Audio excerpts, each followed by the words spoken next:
Cabaran penjagaan kulit mengikut iklim di Malaysia dan Indonesia. Hey semua, jom kita cakap pasal satu masalah besar kita semua, kulit kita dalam cuaca panas ni. I am Tikli, the skincare guy. Hidup di Malaysia dan Indonesia ni macam duduk dalam sauna 24 Jam. Kulit kita asyik menjerit, tolong aku cair. Tapi masalahnya banyak skincare yang kita guna sebenarnya buat keadaan lagi teruk. Jom kita faham, gelak sikit dan cari cara untuk jaga kulit supaya happy dalam cuaca tropika ni. Satu, cuaca kita semimpi ngeri untuk kulit. Maksudnya kita hidup dalam cuaca 25 ke 30 derajat Celsius sepanjang tahun dengan kelembapan yang buat kita rasa macam berada dalam awan peluh. Dan matahari macam laser beam. UV level kita 10-12 lagi tinggi daripada Korea, Europe atau US yang ada musim sejuk dan panas yang ringan. Cuaca ni macam kawan kelingi, sentiasa ada, buat kulit kita berpeluh, pori tersumbat, kulit kering dan ada sun damage. Salah guna skincare, habis kulit makin teruk.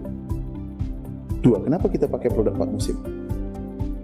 Banyak skincare yang kita guna sebenarnya dibuat untuk cuaca sejuk dan kering, bukan untuk kelembapan dan peluh kita. Bayangkan pakai winter coat di KL atau Jakarta, confirm berpeluh gila. Itulah yang berlaku bila guna moisturizer tebal atau 10 step rutin yang berat. Sunscreen dari negara sejuk pun tak sweatproof, hilang macam bateri phone bila buka TikTok. Kesimpulan, produk ni perangkap haba, sumbat pori dan buat kulit breakout. 3. Social media, semua rasa mereka pakar.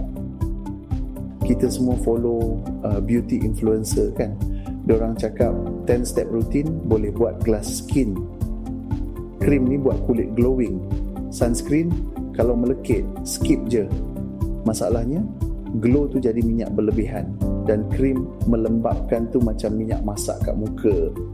Lepas hafal beberapa nama bahan terus jadi skincare expert, macam baca pasal kapal terbang terus rasa boleh jadi pilot. Jom kita percaya sains, bukan hype. 4. Apa kulit kita sebenarnya perlukan? Kita selalu tersilap ngasi dia cuaca lembab dia tak perlu moisturizer. Bahagian salah, berpeluh bukan hydration. Tak pakai moisturizer, kulit makin berminyak. Kulit berminyak kena cuci selalu. Nope, cuci terlalu kerap membuat kulit overproduce minyak. Solusi? Skincare yang betul, direka khas untuk cuaca panas dan lembab. 5. Rutin skincare yang sesuai untuk cuaca kita. Step 1, gentle cleansing. Pakai mild cleanser untuk bersihkan minyak dan peluh tanpa keringkan kulit. Step 2, hydrating toner. Pilih toner water based untuk hydrate tanpa rasa berat. Step 3, lightweight moisturizer. Cari moisturizer ringan, cepat meresap dan tak sumbat pori. Step 4, sunscreen wajib. Gunakan SPF 50, sweatproof sunscreen setiap hari, tak boleh skip. Step 5, night care. Yang pakai makeup, take note. Malam, remove makeup dulu dengan makeup remover atau cleansing oil. Lepas tu, cuci muka dengan mild cleanser and pakai toner untuk hydrate. Step 6, gentle exfoliation. 1-2 kali seminggu exfoliate dengan lembut, bukan gosok macam nak bersihkan kuali.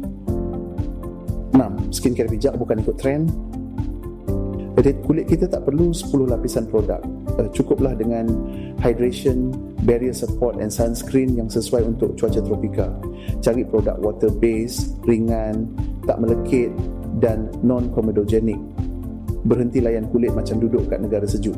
Bagi apa yang kulit kita betul-betul perlukan, kulit kita akan berterima kasih tanpa filter.